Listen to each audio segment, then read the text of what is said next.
Imagine that you're standing at the end of your life. You feel profoundly at peace. You did it. You became the person you always wanted to become, and you did what you came here to this earth to do. What does it look like? Life is so amazing when you start on that path and you realize, I'm only doing a tiny part of what I'm going to be doing a year from now or 2 years from now. Hello and welcome to the Regenerative Design Podcast. I'm your host, Mathieu Mehuys. In this show, I interview the leading authorities in the world of regenerative practices, people who do good and do well. Are you a person that cares about your environment and that wants to leave the planet to our children to be something that we can be truly proud of, to enjoy for many generations to come? But are you also a person that believes we can do all of this and do good in business? I have really good news for you. You're here listening to the podcast all about making our planet a better place and making your business more successful. Enjoy the show. Well, hello and welcome to another episode of the Regenerative Design Podcast with your host Mathieu. And today we have an incredible guest. Guys, this is one of the best episodes I've ever recorded. I'm at the beginning of the interview, but I know it's going to be amazing. And today we have the guest Norie Huddle in our show, and I'll give you a little bit of the short version of the backstory. Norie has been in regeneration for our planet and giving our planet a voice, Mother Nature a voice, for many, many years. Since the 70s, she's been an activist. She's written numerous books that all relate about how we can save humanity, save the planet. And probably we'll talk more about it, that our planet doesn't need saving. Actually, we need our planet more than the planet needs us. But the most incredible thing that Norie has achieved in her lifetime is that she lives in Ecuador. And in Ecuador, we'll talk more about it, natural elements such as mountains, rivers, creeks can have legal identities. And so Norie was able to protect a river, and she actually gave the river a legal identity and was able to bring that river to a court case, and the river won the court case. And that's a historical moment that nobody had ever done that before. So just the mere fact that I can talk to someone who's done such an incredible work, not just by talking about it and doing things, but actually changing the legal framework, that is also very important. So yeah, Norie, I'm super, super excited to have you on the show and welcome. And it's my greatest honor to have you here. Well, it's a great honor and pleasure to be here with you, Mathieu, and I hope I'm saying your name right. Yes, it's perfect. Yeah, and you can already call me Matt. We've been talking a bit I'll probably morph in that direction. Yes, we won actually the first successful lawsuit in Ecuador and in the world defending the rights of nature, and it was a new clause that had just been introduced into the 2008 new Constitution. That was largely based on these new clauses that protect the rights of nature were largely inspired by indigenous input. And so the indigenous people, if you look, I've been doing some searches recently that are just kind of mind-blowing, how we're doing in terms of actually regenerating our earth successfully. Where in the world is this happening? And also, where is the worst destruction still going on? I'll send you that list. It's quite an amazing list. Mm-hmm. I did this with ChatGPT, and I'm going to flesh it out more, build each of the points that it raised in this list that it gave me, because I really want to know where are the most important leverage points for transforming things, because there's so many of us now, and there's so many people waking up, and young people who are realizing that we really need to turn things around, because they're the ones who are going to be inheriting, what's left of the earth. And so there's a real motivation for regeneration. And I recently did another search where I was looking for young groups of young people who are working on regeneration. And I collected an amazing list of people. And that kind of leads to another point that is related to our rights of nature lawsuit. We won in 2011. Okay, the March 30th, 2011 was when the court announced its decision. And I got sick shortly after that. I nearly died. And but it was actually ended up being an amazing experience to nearly die because I had to go back to basics of who am I as a human being and why am I here on this earth at this time. So I got to really renew, you might say, my covenant with God for my life.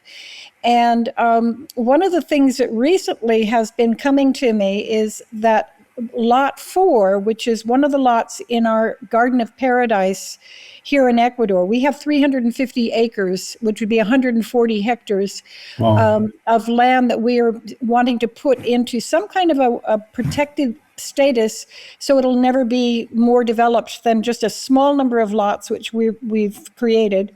And there's one lot that we created, which is Lot 4, is where we took our stand. And the way that happened was we heard one morning, Richard and I were having breakfast. My husband and I were having breakfast, and we heard dynamite. And I looked at him and I said, they're starting to destroy the river again. And we went running upstream. It was about half a mile to the place where I knew right where they were doing it, okay? And we ran with our video camera and with still camera and caught them in what we say in American English. We caught them in a Kodak moment. Yeah. And it was where they were pushing a giant boulder down the embankment into the river with all kinds of other rocks and gravel and so forth, stones. Wow. And we then went running back when we had collected all this photographic and video evidence. We went running back, and that's when we quickly went to Loja, which was about an hour and a half away, a little more than that. And first we took the video and the photos, and we put them on a CD, and then we went to our lawyer. And we said, we really want to sue them. And he said, well, how do you want to sue them? And I had been up in Quito fairly recently, and I had been with the Pachamama Alliance. Oh, wow, yeah. And they were describing the whole new set of laws in the new Constitution. And I said, I want to use that new set of laws in the 2008 Constitution defending the rights of nature. And our lawyer said, well, you won't get any money to repair the damage. And I said, I want to set a precedent. And I said to Richard, is this okay? Because this was in Spanish, and Richard doesn't understand very much Spanish. And Richard said, I'm in. So that was how it happened. So what we want to do now is take Lot 4, where we took our stand and made the decision we were going to sue the government for damaging the river. I want to create there the Global Training Center for the Rights of Nature, where we can train on-site activists who it won't be just environmental activists, but also peace activists, because I've got about 55, 60 years now of experience doing activism. I was a Peace Corps volunteer in 1966 for 2 years, and you do a lot of training and amazing training that I got there. And even before then, I was, I think, a very young activist, but in little ways. But since I was the first person hired in 1977 to kick off the anti-nuclear movement nationwide in the United States, and before that, the 4 years that I spent in Japan writing my first book, which we can maybe include a link to that for people. It's a holistic study of the environmental movement there, and it gives a lot of stories about what the activists did there that was successful. That is, I learned a lot from my Japanese friends and colleagues. They did some very clever things. So anyway, we want to turn Lot 4 into an on-site training center, but also have it be a global training that we can offer around the world to activists, because we really, really need to move now.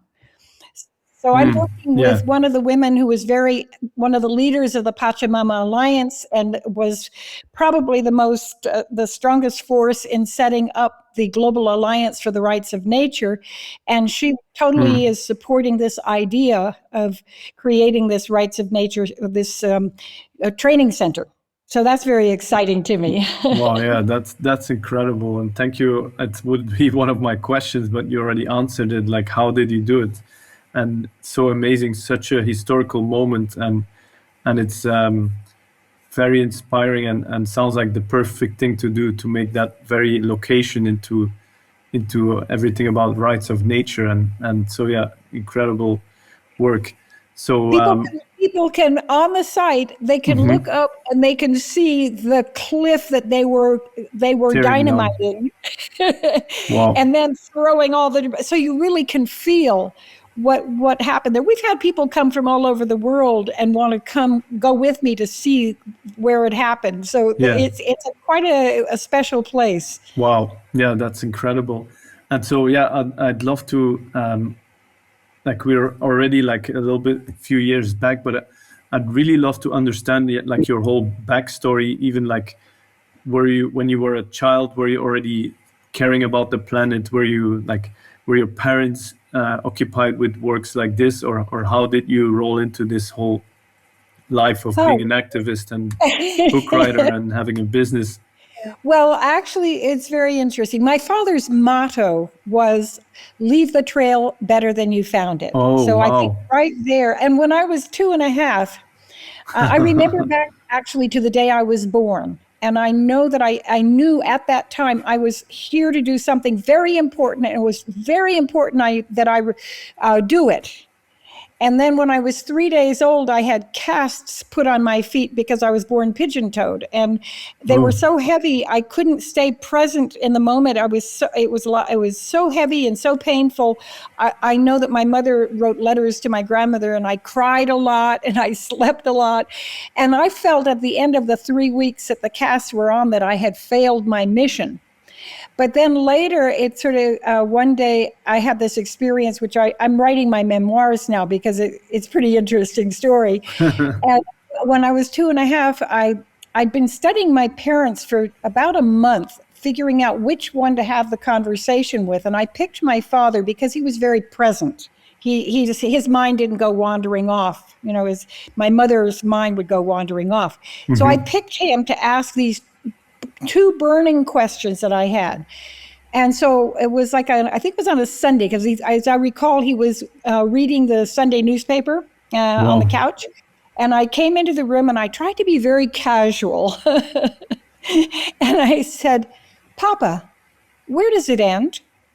And my father looked at me, and about the way you looked at me just then, and he said, what do you mean, honey? And I started pointing in all directions, up, down, to the right, left. And I said, repeat it, where does it end? And my father looked at me, I'm 2.5 years old, right? What? 2.5 years is like your first words, almost. No. I was talking by the time I was 1, but not a lot. What? I mean, yeah.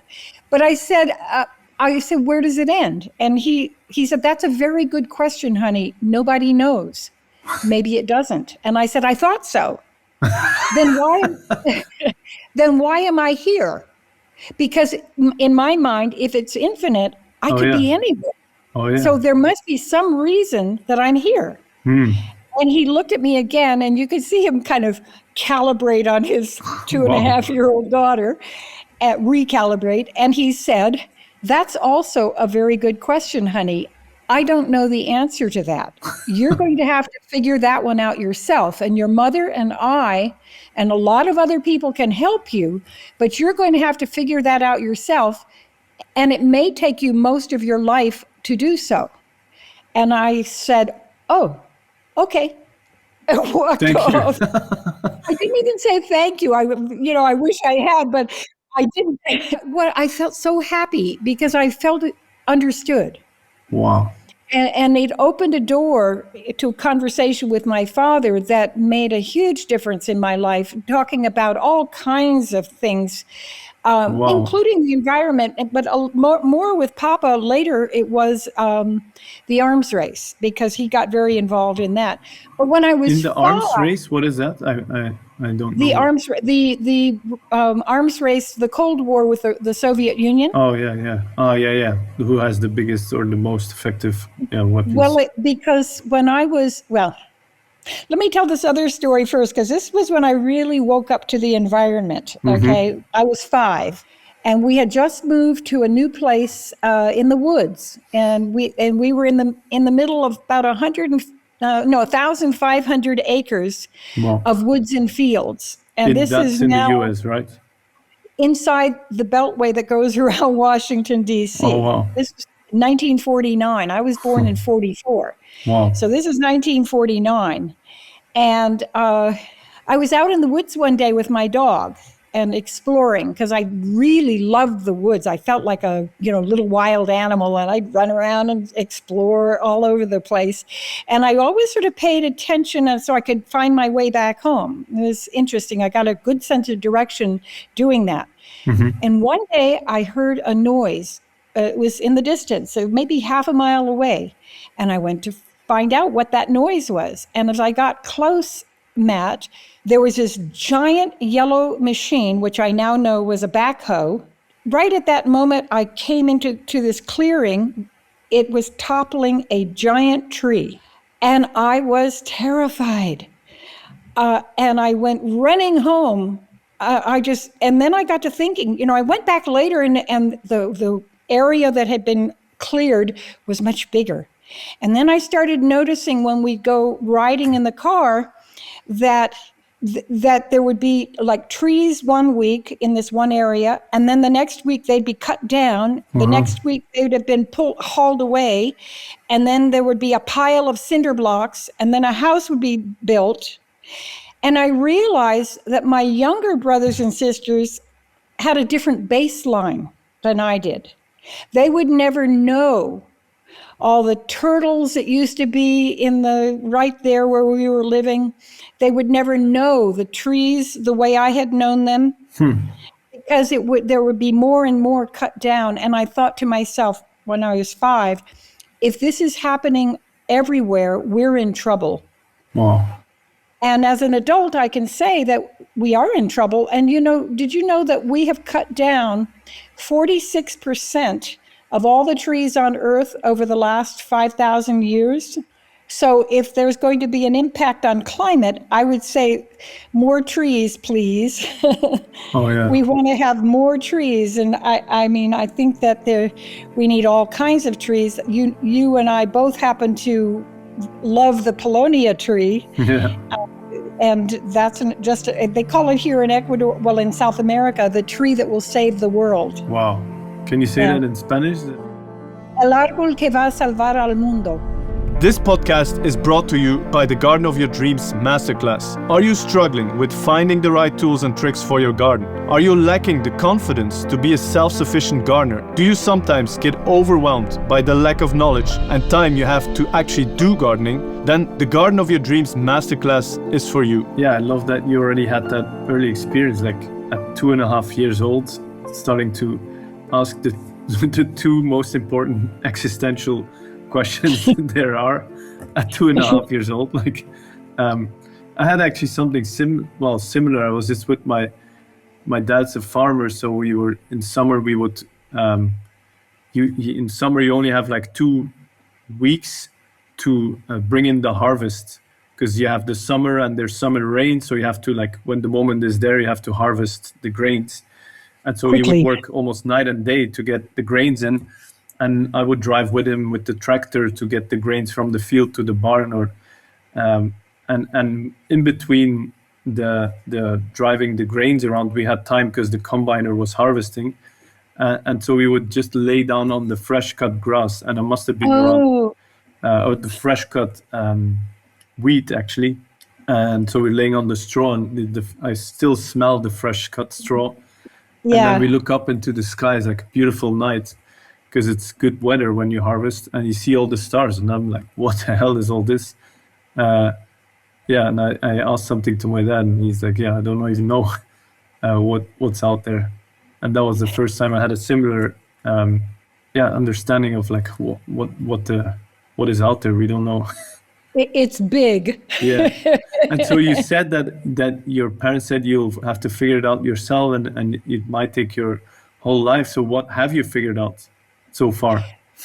Well, I certainly have figured out that, well, I wrote a book called Butterfly, which tells a story of global, of the transformation of humanity, the metamorphosis. I'll just show you that, because my sister made a painting, and guess what's on it?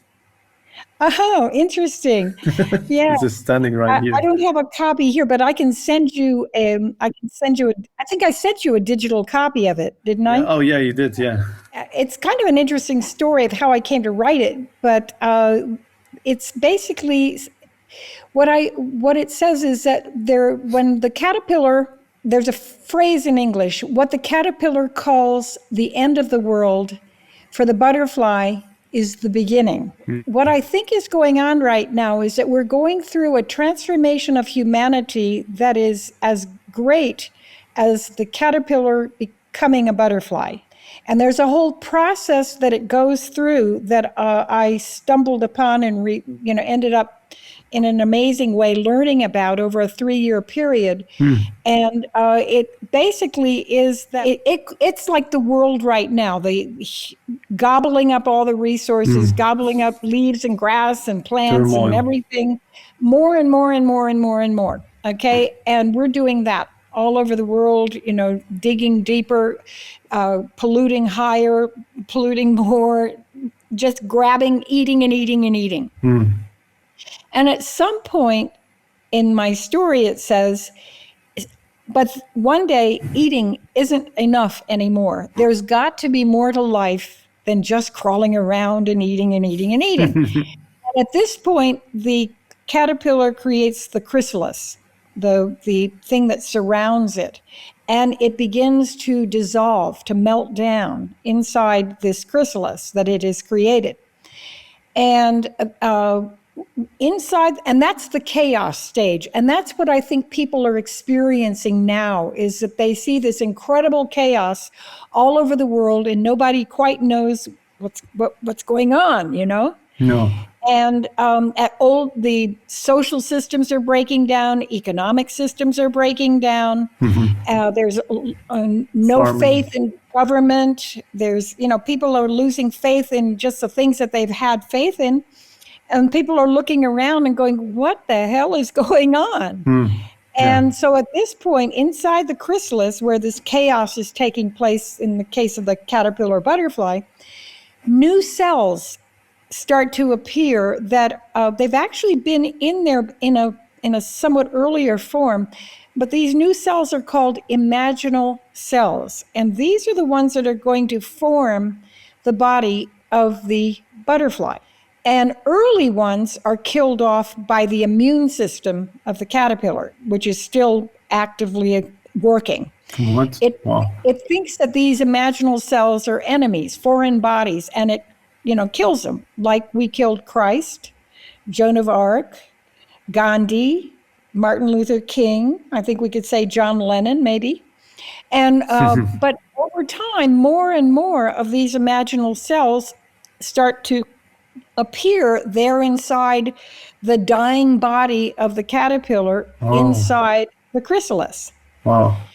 And then they enter a new phase, which is really important, where the little tiny individual imaginal cells start to clump together into friendly little groups, and they're all resonating at the same frequency, and they're all passing information from one to the other, like we're doing right now. Wow. Little imaginal cell over there. Thank you. While these clumps of imaginal cells start to cluster together. No way. And pretty soon you have a long string of clumping and clustering imaginal cells there inside the dying body of the caterpillar, there inside the chrysalis. And after a while, it enters a new phase where all of a sudden, there's this sort of knowing that occurs. Hey, we're something different from the caterpillar. we're something new, something different, something wonderful. And in that realization, in my book, it says, is a shout of birth of the butterfly. It still doesn't look like a butterfly, but now at least it has the imagination and the idea that it's something different and something new. No, it's possible. So now each cell, and this is the mandate, right, for all of us, each cell begins to do just that very thing it's most drawn to do. And every other cell encourages it to do just that. And then in my book, it says, a great way to organize a butterfly. So very recently, that led me to write a new book, which I would love your help in getting the word out to your audience and to others, which is called How to Live a Life You Love. How to Live a Life You Love. Wow. Yeah, because I think when you find your true purpose for why you are here on this earth, in this human body, in this lifetime, you're here to do something amazing, each one of us. And everyone who wakes up and realizes it. So my book is basically, it's a how-to manual for how to find and fulfill that purpose and how to live a life you love. And I start out by pointing out to people, we are the ones with our thoughts and our emotions, our beliefs. We are the ones who are creating our life. We're not victims of circumstances. We are the active authors of our own lives. So this is the idea that I'm now introducing in my book, which I'm now in the process of figuring out how to get it up on Amazon and how to market it and get reviews and all of that stuff, because this is a new game for me. Wow, that's incredible. Well, I have to say, this butterfly story, I never heard it. I've heard of the metaphor of a butterfly, and so this makes me understand something in a whole other level. So thank you for that. Sure. I've had people write me and say that they felt very depressed about the state of the world until they read my book. And my book is it's under 600 words. Wow. So it's a really quick, simple read. But there are quite a few people who've picked up the story and they started, telling it different ones in their ways, So it's already out around the world quite a bit. What I want to do now is give people what we say in English, boots on the ground, how to do it. Yeah. There's the story of how I came to discover the metaphor is pretty amazing, actually. It is a series of miracles. I really think all of us, when we move into doing our life's work, our finding and fulfilling our life's purpose, the universe has our back. I love that. And all of a sudden, things show up you could never have dreamed of that would support you. I'm sure you've found this too. Over and over again. It's like mind blown. Like synchronicities that you like. It's as hard to win the lottery, and then you have one after the other happening. Exactly, that kind of thing.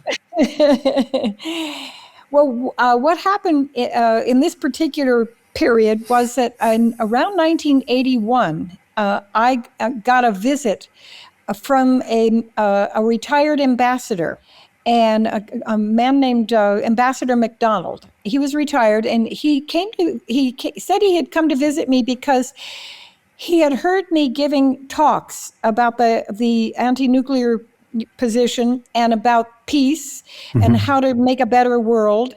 And that he was very impressed with how I, talked about these things. It was very inspiring. And he said, I had 6 flags made. They're very special flags. I gave one of them to the Pope in Rome. I gave one of them to the Dalai Lama. And I have one for you here. And he opened up his briefcase and he handed me this flag. So we opened it out together because it's pretty big. I have it here in Ecuador.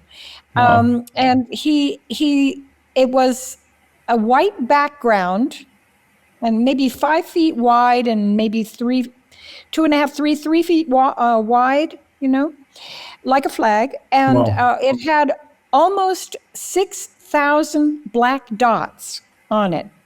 that were organized in rectangles on the flag. And then right in the middle, there was a blank area where a rectangle would have fit, and just one black dot in the middle. And I looked at it and I said, how interesting. I said, what's the story with the one dot in the middle? He said, that dot represents all of the firepower used in World War II, including the bombs dropped on Hiroshima and Nagasaki. And he said, and all the other dots on the flag, almost 6,000 of them, represent all of the firepower we have today in 1981 that on the earth. And it was like, oh my God, I had studied this issue, but I had no idea we had that much firepower. Now it's even more, so that you know. I looked at that and I was stunned. I was just, wow. Shortly after that, he left, and I took the flag into my bedroom and I laid it out on the carpet, and I spent the next 3 days walking around just looking at that flag and just in a state of shock. And the kind of the core thinking was, humanity has created all these weapons because we are so terrified of something and of each other, of maybe we've had traumas, I don't know what all these are, but what we must... In the past, we were also scared of nature, like 100, 200 years ago, nature was kind of hostile environment for many people. That's a good point too. I don't think I thought about nature because I felt so comfortable. Yeah, me nature. Too, but not everyone maybe. Yeah. But I think you're right. So I looked at the flag. I kept looking, and I said, "What humanity must do is we must find a way where we can bring in the power of love." So that it's stronger than the power of fear, and reorganize ourselves based on the power of love rather than fear. And sometime on the third day in the afternoon, I just had to take a break from looking at the flag, and I took a walk. And there was, near where I was living, there was a piece of an area of woods that had been left, and a creek. So I walked down this path through the woods along the creek. Maybe it was about a mile and a half. And then when I turned around and I was coming back, I noticed that on the ground, not far from the creek, there was a damp patch. And hovering over the damp patch and actually alighting on it were a number of little tiny butterflies. Maybe they looked a little bit like monarch butterflies, but in miniature, maybe an inch across. Wow. And I knelt down and I looked at them, and they looked so beautiful and so peaceful. And I had the thought, humanity has to transform every bit as much as when a caterpillar turns into a butterfly. So I was giving speeches at the time, and I started incorporating that into the speech. And I would show people the flag, and tell the story. One day I was giving a talk to about 2,000 people, and I was up on the stage, and while I'm saying humanity has to transform every bit as much as a caterpillar turning into a butterfly, suddenly I had this thought come into my head really strong. Hey, I wonder how the caterpillar butterfly does it. I bet we can learn from that. I almost said, "Hey, I've got to go now." I got something I got to do. But I kept my cool, took a deep breath, finished my talk, and then I started off the stage. And as I'm coming down off the stage, maybe a dozen people had come up to talk to me. And I blurted out, because I'm kind of a big kid, and I blurted out, "Hey, I wonder how the caterpillar butterfly does it. I bet we can learn from that." And one of the people who had come up said, "Well, that's exactly why I came up to talk to you, Norie, because I thought you would want to know that I don't know all the steps, but what I do know is that when the caterpillar goes into chrysalis, there start to appear cells that have never been there before that are called imaginal cells." And I said, oh my God, that's amazing. And he said, I don't know the rest of it, but that's the start of it. And I said, thank you. I really wish I knew who that was, because I'd love to thank him from the heart again. So over the next 3 years, I was, I ran into more entomologists, people who are experts in insects, than I had ever met in my life. And each one of them carried the next piece of the story.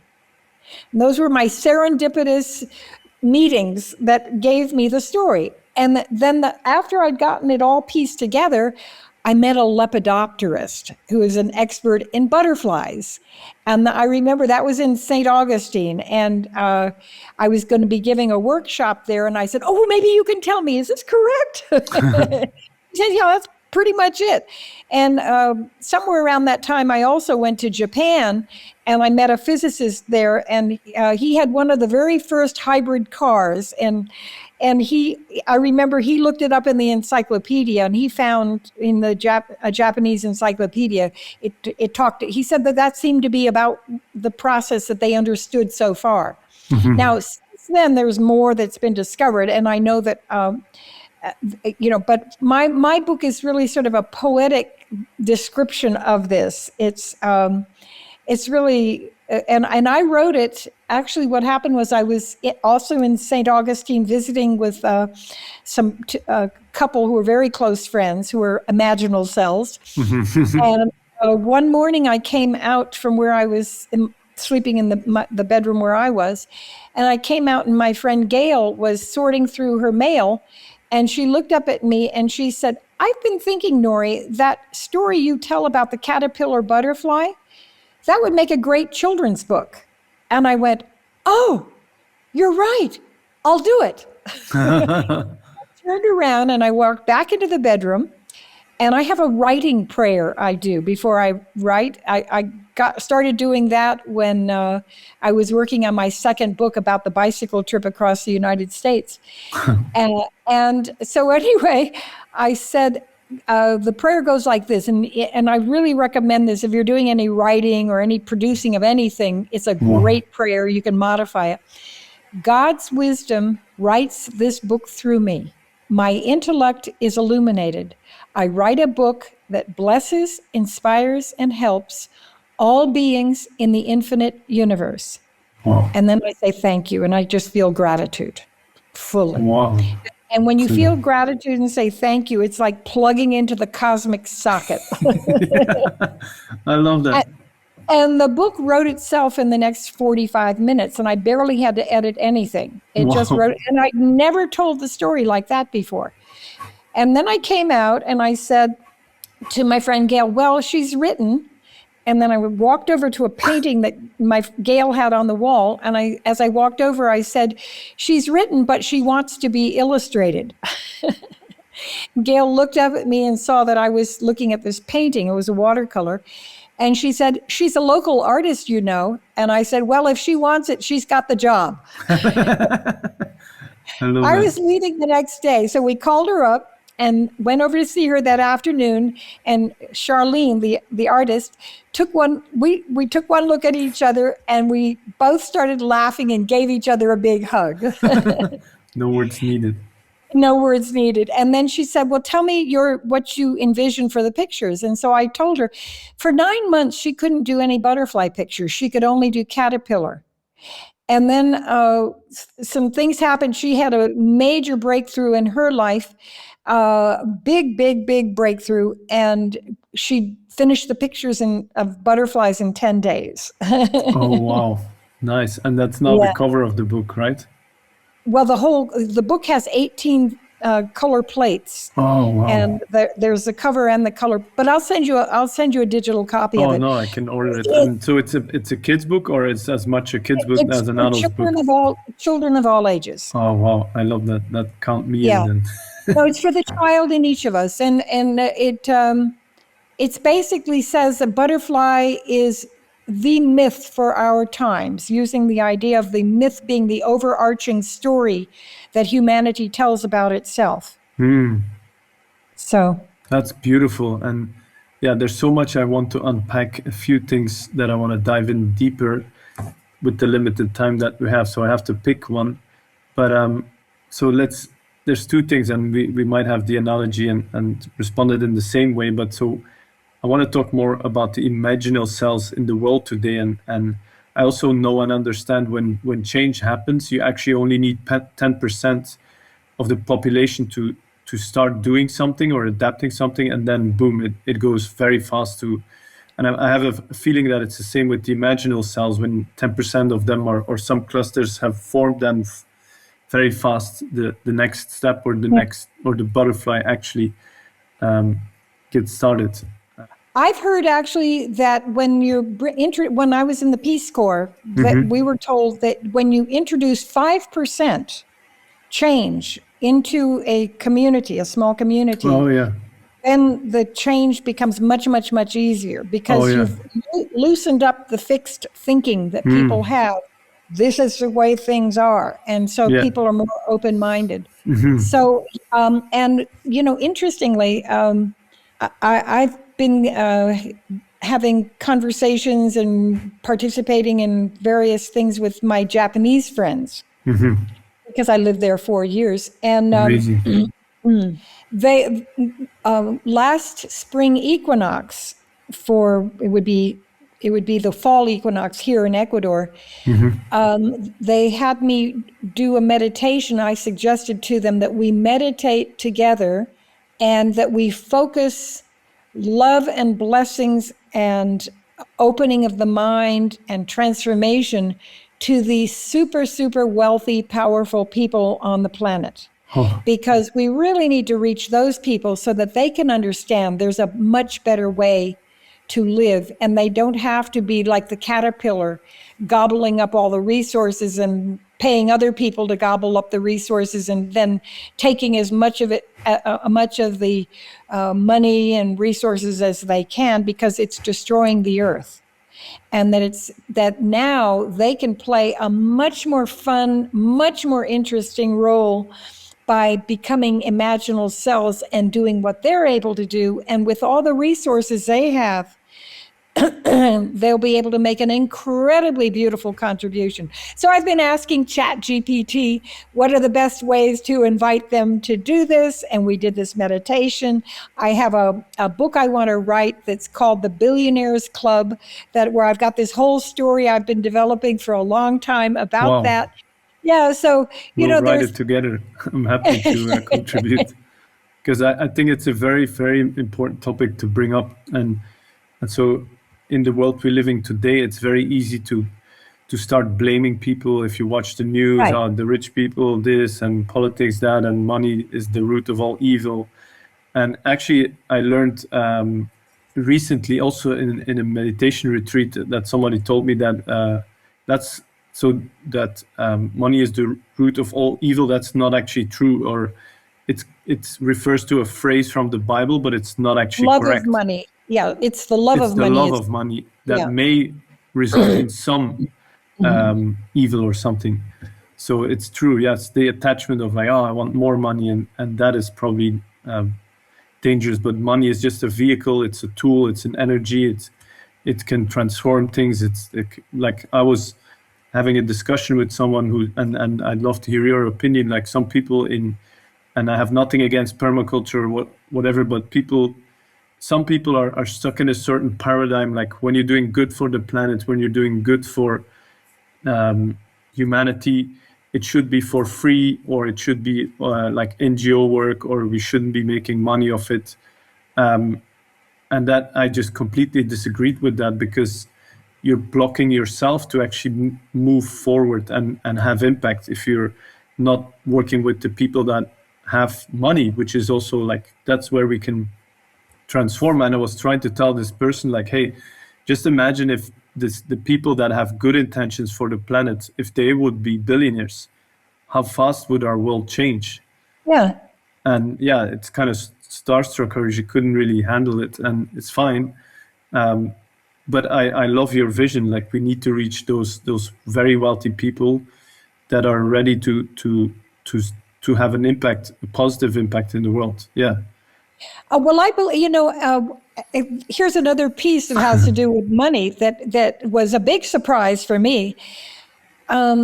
This was in the late 80s. I was up in New York City, and a friend of mine who was handled publishing for a well-known person invited me to go with him to meet the president of, let's see, it was, can't remember the name of the publishing house at the moment, but so I went with him, and we had a really nice meeting with the president of the publishing house. And about 2 weeks later, he sent me, the president of the publishing house sent me a book, The Pathology of Power, Norman Cousins, right? I read the book, and as I'm coming down the home stretch, the final page of it, I noticed that I was feeling really frustrated because it was beautifully written, but it was all about the problem, and there was no solution. At that point, I believe so. I have such a strong relationship with the infinite, because I've been doing this connecting since I was a baby.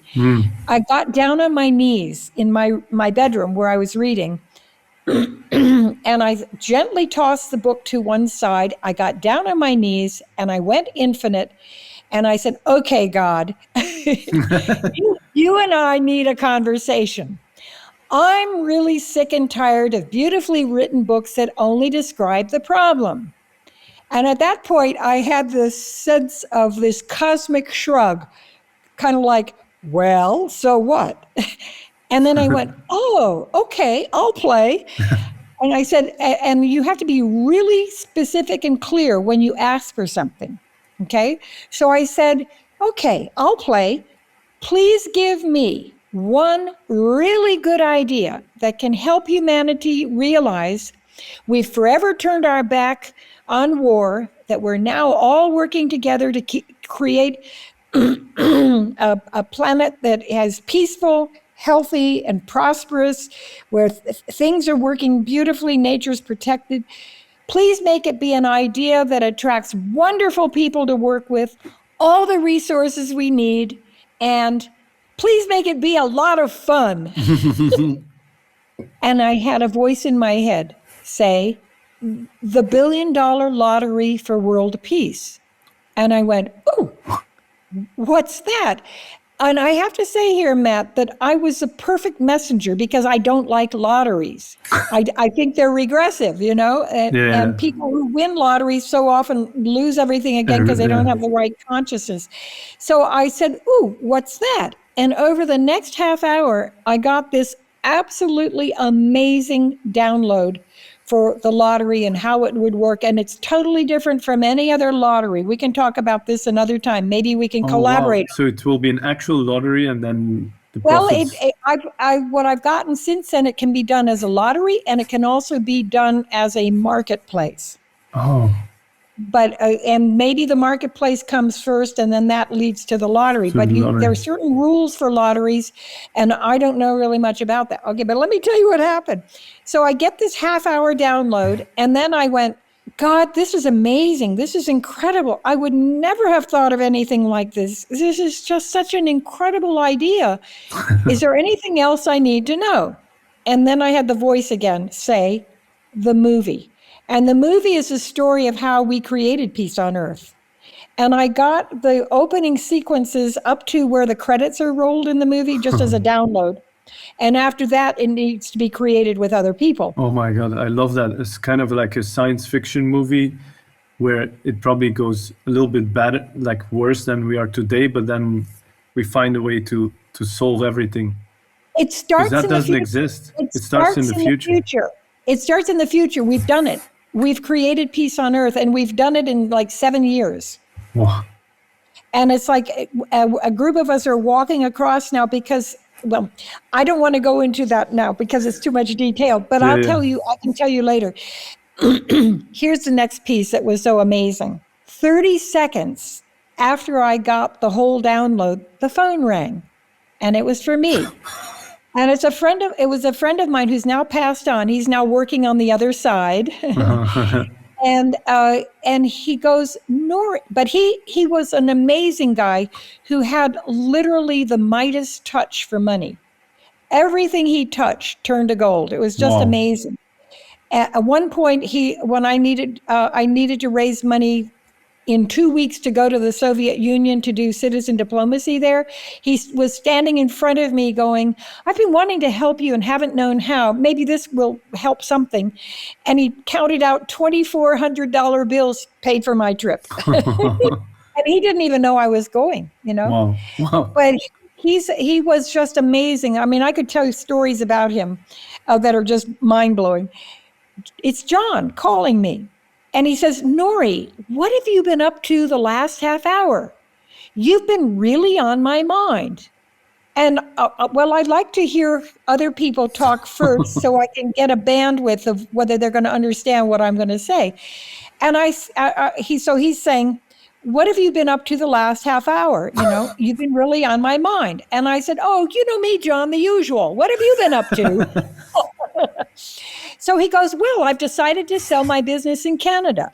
And his business in Canada he was the sole provider for the US and Canada of the machines you find in post offices. And back then, these were not so common, but his was the only company. He was the sole provider. The ones where you put money in and get postage stamps out. Mm-hmm. And I said, well, why are you selling that? I thought it was a good business because he was the only one doing this for the US and Canada. Wow. And he said, well, yeah, it's pretty good. It's about $6 million a year profit. And I said, well, what are you planning to do? And he says, I've gotten my engineer to upgrade the machines to dispense lottery tickets. Exactly. No way. And I go, that's really interesting, John. Tell me more. Inside you're already like. And I mean, exclamation point above my head, right? And John says, yes, tomorrow afternoon I have a meeting over in Potomac, Maryland with a man who's referred to as Mr. World Lottery. I said, John, that's really interesting. Now let me tell you what I was doing the last half hour before you called.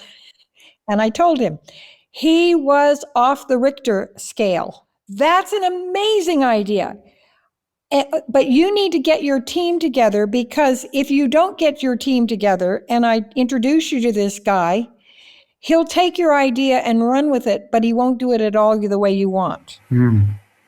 So I got that I was to put this on hold. And then a couple of times when I just got that I should mention it, as I'm doing here, it has been, the person has had, some really good ideas. I think this is all part of some of the leverage points where we can transform things pretty rapidly once we have lots and lots of money that can go into regenerating Earth. I mean, imagine that if you are, you're doing this project in Costa Rica with maybe 80, 90 hectares.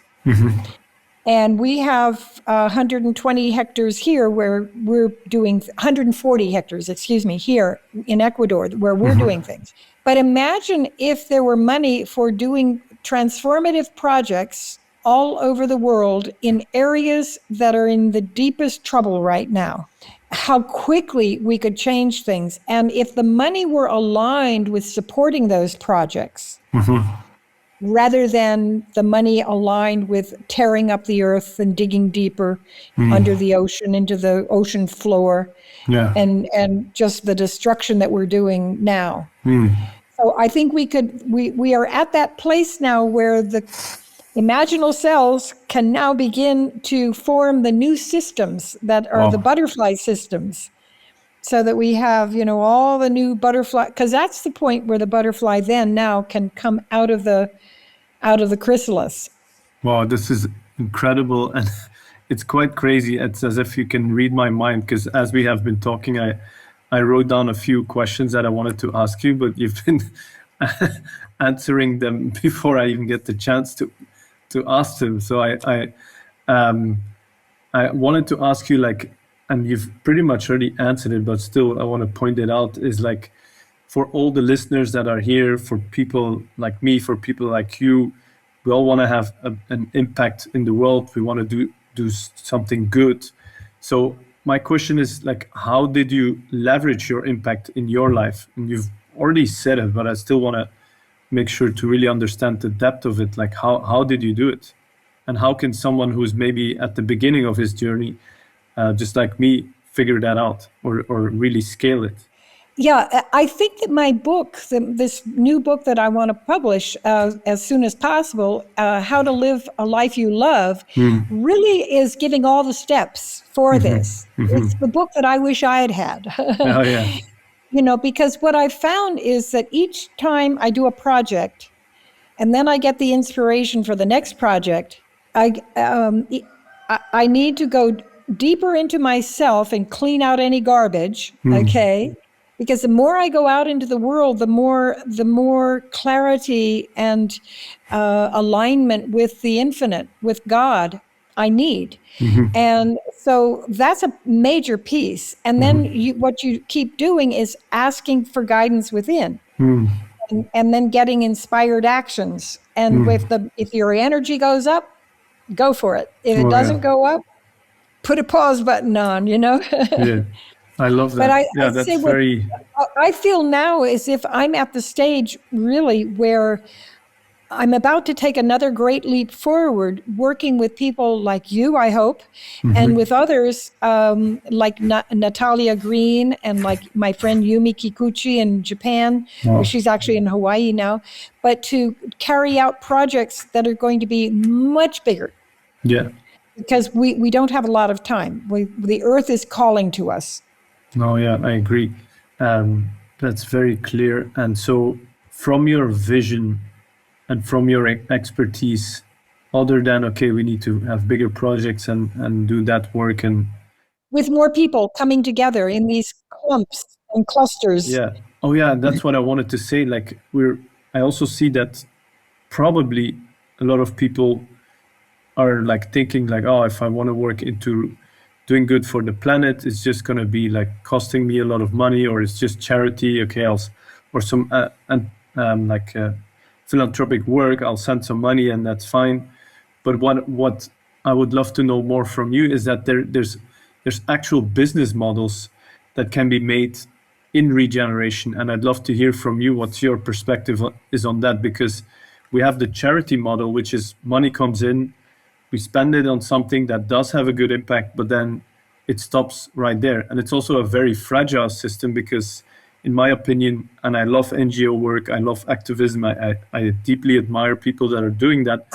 But like I said, I feel that it's a fragile system because it's always dependent on money coming in and more resources coming in. Whereas I feel that if we can apply it in a regenerative model where you still need money for the initial investment, the initial capital to set it up, but then it becomes a self-generating system, both ecologically, financially, and whatever your goals are. So I'd love to hear from you, what is your grand regenerative vision for our planet, and how will it look? Well, I think that this lottery concept, the $1 billion lottery for world peace, is one piece of it. It really is. It's so creative and amazing. Well, I give all credit to God, because I did my job. I asked the question. Yeah. But also by creating a marketplace where we create a customer loyalty program for products and services that are serving the earth and humanity. I think that's the other piece of it. And I drew at one point, under very challenging circumstances, I drew 1,001 butterflies, original butterflies, one every day for 1,001 days. Okay, there's a whole story behind that too. But those butterflies now, with numbers added to them, could be sources of, I think, a lot of money. We have 20 notebooks filled with my butterflies. You know, they're 50 in 19 of them, and the 20th has 51. And it was so interesting too, Matt, is that when I completed them, the last butterfly was drawn on the Pentecost. And at the time, I was brought up what my parents called lapsed Unitarian. And we didn't, I didn't even know what the Pentecost was. I had to look it up online. But it was the second holiest day in Christendom, in Christianity. And it's the day when the apostles and their friends were beginning to lose faith because they hadn't gotten any kind of indication from Jesus, who had died 50 days earlier. I guess that was when he had appeared to people at the tomb as an apparition. And so this day they all gathered together and they were praying 50 days after the resurrection. And they had the Holy Spirit come down, and they restored their faith. And so my butterflies finished. The last one was drawn on the Pentecost, and I had no idea when I started drawing them that would be the case. Someone pointed it out to me. So I think the butterflies they have a job to do. They have a role that they're going to play. There's so many things that we can all do, but I think right now we need to be looking at leverage points for transformation.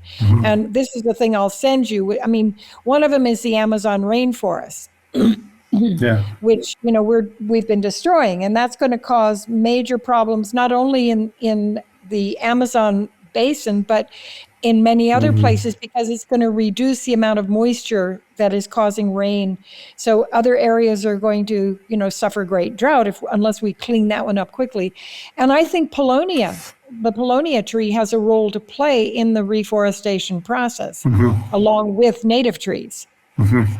Also, where mining is going on, and that's one of the big reasons, and cattle production, introducing Paulownia trees would help absorb the excess CO2 and provide leaf cover, reduce and more transpiration, which is the moisture coming out of the leaves up into the air. So there's a whole lot that needs to happen. That's just one of the points that is under serious attack, and we don't have a long time to correct that one. So these are all projects that the more money we have coming in to solving those problems, the faster that money comes in, the more chance we have to begin to massively regenerate our beautiful Earth, which is, as far as we know, it's a unique planet certainly in our solar system, possibly in our galaxy, and possibly in the infinite oneness, because we human beings are an amazing species. We're able to communicate like this, and we are now reached the point where we can talk around the world, and we can organize ourselves in new ways to do new things together and to redesign systems. I mean, I've been going on ChatGPT and asking ChatGPT, how to design a cryptocurrency that's backed by Paulownia, biochar, and eco-villages and eco-retreats, and got amazing answers back saying, Norie, that's a brilliant idea, and here's how to do it. And then right after that, I was introduced to a guy who's creating a whole new platform for creating cryptocurrencies. Okay. And so I think that also the $1 billion lottery for world peace could be done partly with a crypto and partly with money, And so there are so many ideas, and I'm just one person, so we need a lot of us to now start having more interesting, in-depth conversations that lead to action. Yeah, I love that, and that's really good advice.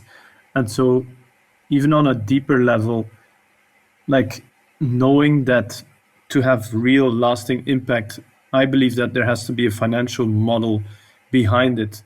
What do you think will be like the best ways to regenerate the planet and at the same time make a business model out of it, so it almost becomes like a no-brainer for people to do such things? Well, there are several things that are already sort of out there.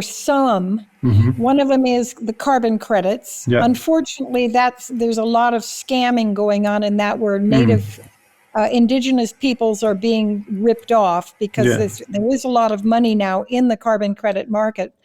But I think that the core idea is pretty good, is that you pay for taking CO2 out of the atmosphere. People who are But I think what we need to do is raise consciousness. That's big. Yeah. And then there's something called ecosystem benefits. Yeah. You know, we have all these different roles that are played. For example, the honeybees that pollinate things, so that the rivers and the water, fresh water, and we have so many ecosystem services that if we destroy things, we're going to have to do those, or they don't get done. No, and it's very expensive. And it'll be very, very expensive. So I think the more that we can begin to install these practices where you're paid for doing the right thing. Yeah. And I think there is a momentum for that happening. I just want to see it happen a whole lot faster. And I do think that the lottery can help play a major role, because do you know the term a ramjet? A ramjet, no.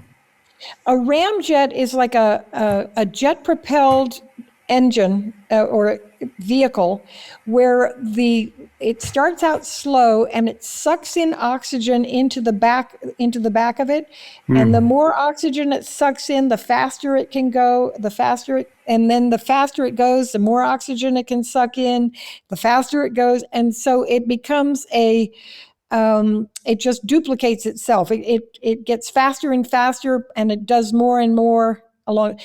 The lottery is a ramjet for transforming life on Earth. I say God does good work. I can't take any credit for the idea. No, but that's an incredible practice that I'd love for you to.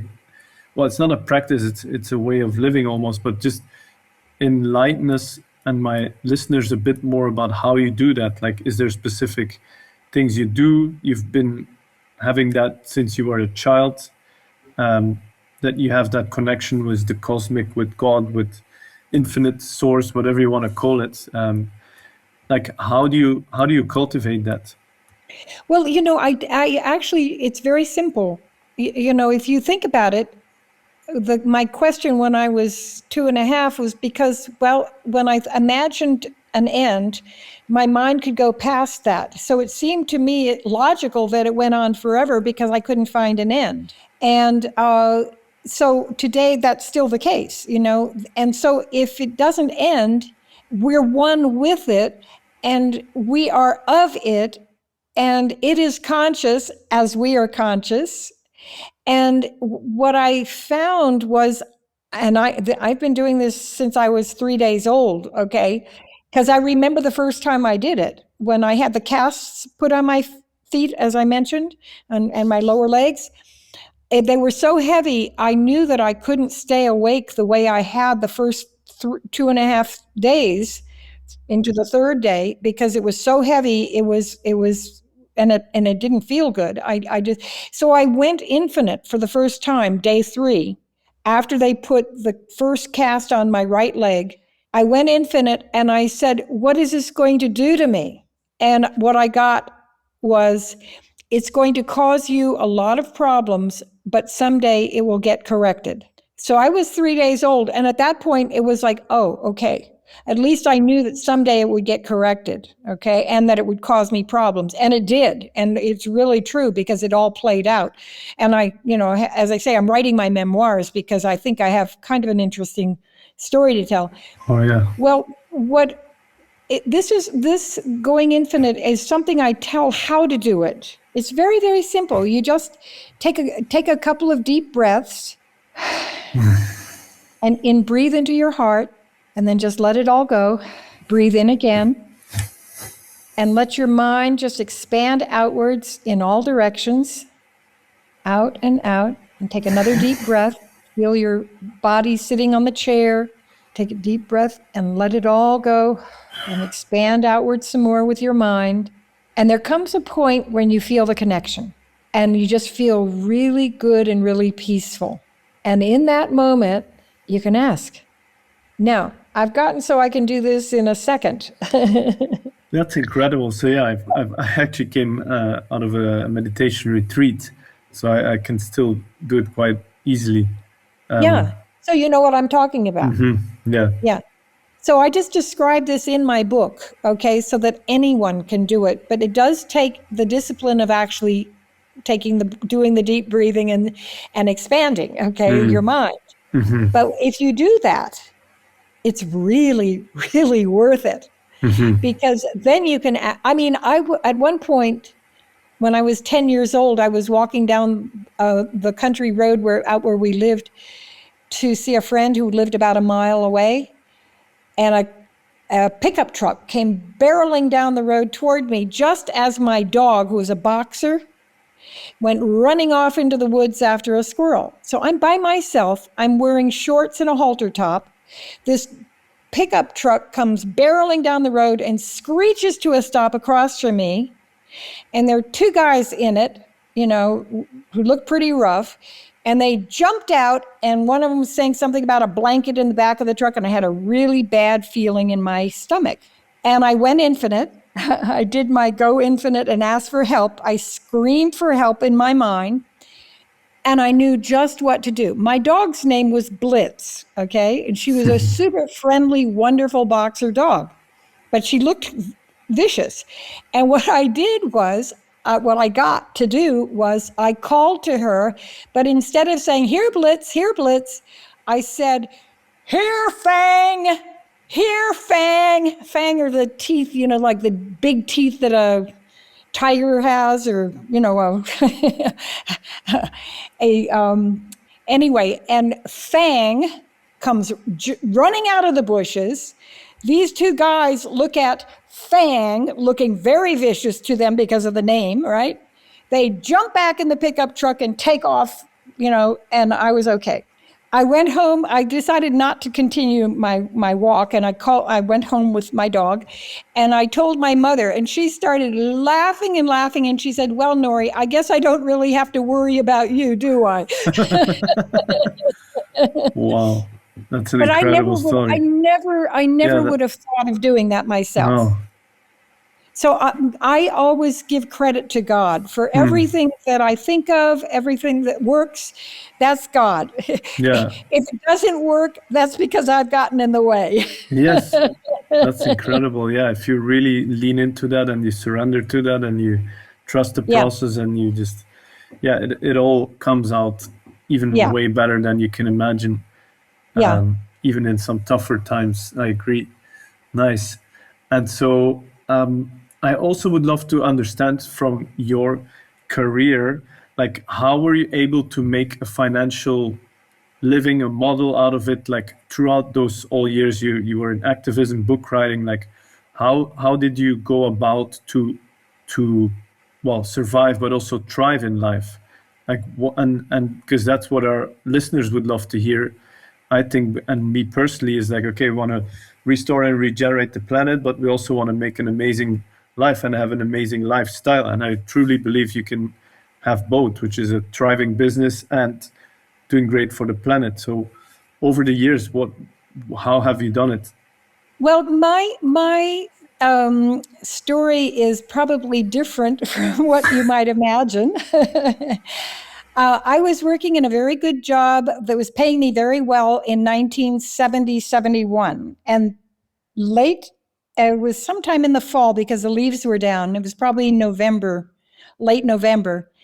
I was walking home from work. It was about a 10-block walk. And this was, I'd been in Peace Corps 1966 to 68.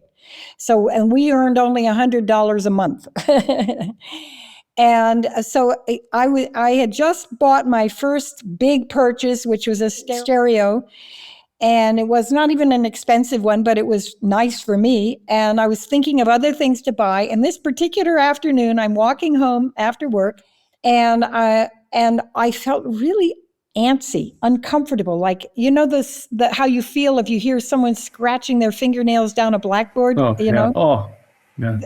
All the way home, it was like that. And I'm going, what's going on? So I get to my apartment, which is a third floor walk up, and I threw myself into a big overstuffed chair in the living room, and I went infinite. And I said, okay, God, you and I need a conversation. I don't like feeling like this. And I know that you know why I'm feeling like this. And I want you to know I'm sitting here in this chair until you tell me. I love your attitude towards meditation and Well, it's more like God has got a great sense of humor. I mean, yeah. oh my God, it's an amazing. We really can begin to talk with God as our best friend, because God is our best friend, really. And so anyway, it took about 15 minutes this time, because it was a really, really big change that I was going to be called to do. And all of a sudden, boom, it was like a ton of bricks landing on the top of my head from the 23rd story. I was getting addicted to the steady paycheck. And if I got addicted to the steady paycheck, I might forget who I am and what I came here to this earth to do. And then the next thought was, oh my God, I've got to quit my job. No, I've got to retire and only do what makes absolute sense to me for the rest of my life. So then at that point, predictably, the voice of fear goes, but you'll starve.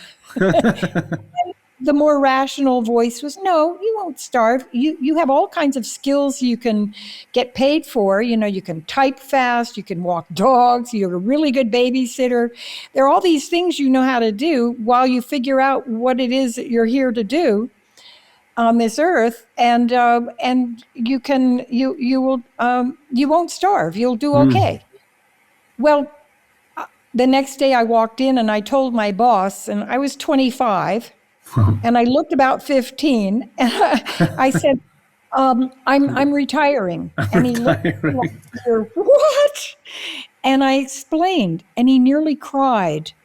And I realized he had gotten addicted, and he had never cut free, never found who he really was and what he was here on earth to do. Wow. And how sad. I probably quit my job too around that age. Really? No, it was a bit later, like 27 maybe. Well, by 27, I had been given a scholarship to go to Japan. And I actually, at the time, I'd been studying Chinese, and I wanted to go to China and see what Mao Zedong was doing, because he was in power at that time. And when I was in Japan, I was so shocked by the pollution. Again, this is my first cosmic assignment, really, after retiring.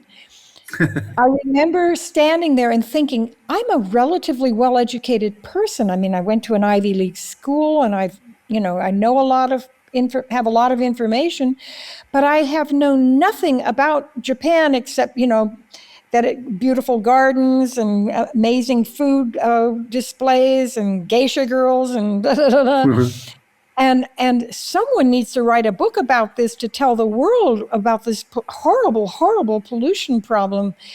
And I had the feeling of the finger of God going like this, pointing at my nose. And I immediately went into excuses.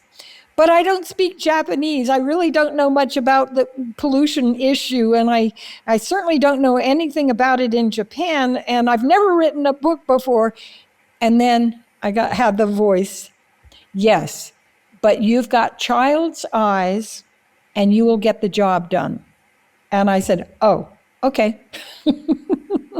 So that's the book that is now has come out. We've just republished it, my co-author and I, and it is the 50th anniversary edition of our book. That is more relevant today, really, than it was back then, because it shows what happened in spaceship Japan, and now we have to handle spaceship Earth.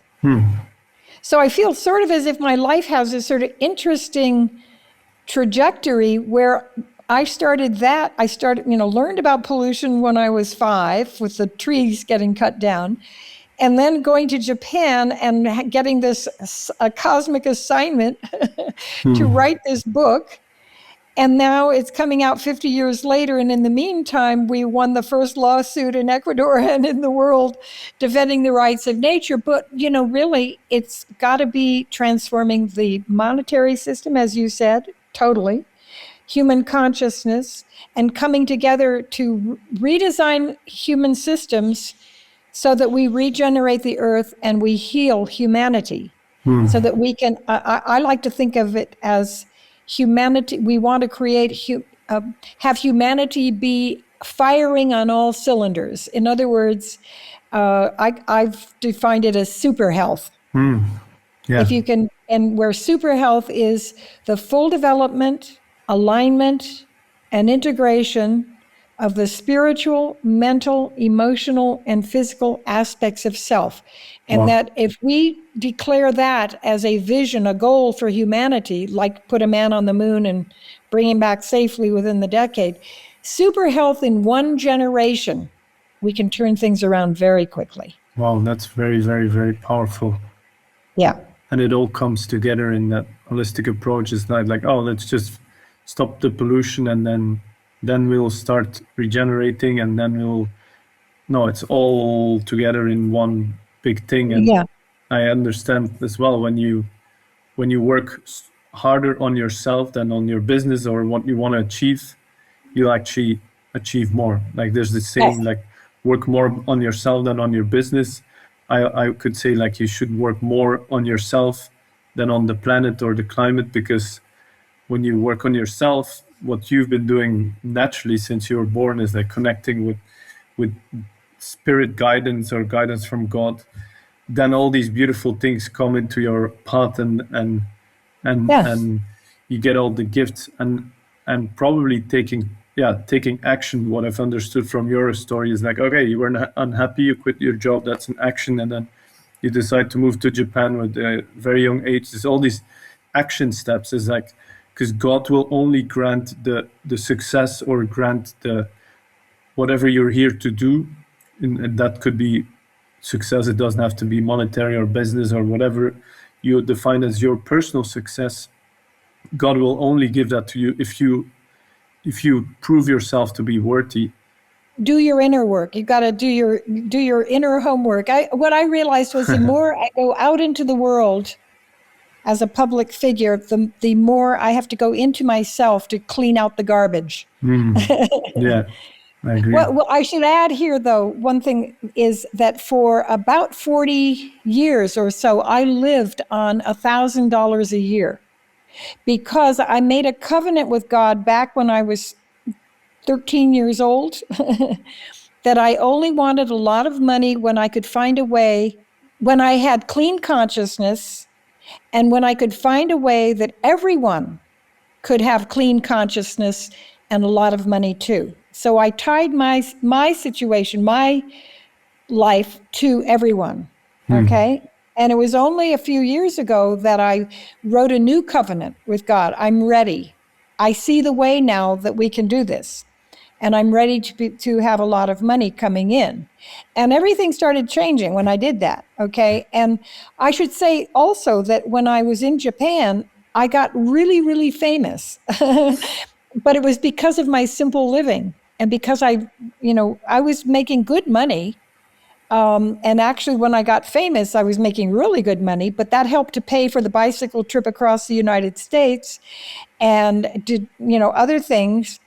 And then after that, I always had enough to do what I needed to do. I mean, I made the money for the Butterfly book, which I self-published in a beautiful edition, by helping to introduce Xerox machines, playing a pivotal role introducing Xerox machines into the former Soviet Union in 1989. And that it was kind of a butterfly action, I thought. Wow, that's incredible. Yeah. Well, Norie, I have the feeling that we could keep talking for hours and hours. I do want to start wrapping it up. Yeah. And I have to say, you've been the most amazing guest for me as a host. It's very easy to interview you because you seem to answer my questions before I have the chance to ask you the question. It's very, very cool experience. So thank you for that. It's as if you can already read my mind. Well, I think we do read each other's minds. We are connected. We're part of an infinite oneness, and that is a natural state to be mentally, psychically connected. It's only when it gets jammed with too much noise that we can't do that. No, I agree. And so my final question to you is like, what is your final piece of advice for people that are maybe hesitating, maybe that already have started to work in regeneration or feel the calling to do it, but they have their fear, their doubts, just like the apostles didn't believe in Jesus anymore? Like, what is your best piece of advice for people in that sort of a situation? Well, I think that one of the questions that I ask people, and I started asking myself this really when I retired at 25, I started imagine. So what I say to people is, imagine that you're standing at the end of your life and you're about to go on to the next great adventure that is after death. And you know that you're here forever in some form in this infinite eternal oneness, because it's all one. So, and as you stand in these final moments where you're about to go on to the next adventure, you feel profoundly at peace, deeply satisfied. You did it. You became the person you always wanted to become, and you did what you came here to this earth to do. What does it look like? Wow. Because, and ask it regularly. Because one of the things that happens, and I know that you've discovered this too, Matt, is that the more you do, the more you're empowering yourself to go even further and do even more. And life is so amazing when you start on that path and you realize that who I am right now, I'm only doing a tiny part of what I'm going to be doing a year from now or 2 years from now. And to make it really fun, find the things you love to do. What lights up your energy? What do people come and ask you advice about? And look for what gives you joy. I've designed this thing. We didn't get into this at all today, but it's called The Best Game on Earth. And I have a TEDx talk that I think you saw. Oh, yeah. That sort of introduces the best game on earth and talks a little bit about the butterfly book. But the best game on earth is a game that I started designing for myself and just to introduce. It's been introduced on 4 continents, and it's we can maybe post on your podcast the goal and the rules of the game. I'd say go to the TEDx talk. It's you can just put my name, Norie Huddle. Well, the TED talk is amazing, and I highly recommend for the listeners to go and check that out. And so, yeah, you've given so much great advice. Anything else you would like to say before we start wrapping it up? Whatever you can do or dream, you can do it. Wow, I love that. Boldness has genius, power, and magic in it. And do it now. And that's a quote from Goethe. Like, if people want to get in touch with you, they want to know more about your work, what are the best links and where can people find you? You can find some of my coaching and some basic information at noriehuddle.earth. Perfect. Yeah. So then we'll add that in the show notes. And then, yeah, if you just Google Norie's name, you'll find a bunch of resources and books. Definitely worth diving into deeper. Well, Norie, I'm thanking you from the bottom of my heart for you to come onto the show. It's been a huge honor to have someone as powerful as you to come on here and spread your knowledge. It really means a lot to me. So yeah, thank you very much for coming. I look forward to playing together. Yeah, let's do it. Love it. Let's have fun and let's help heal the earth and humanity rapidly, as quickly as we can, so we can get on to other things. Exactly.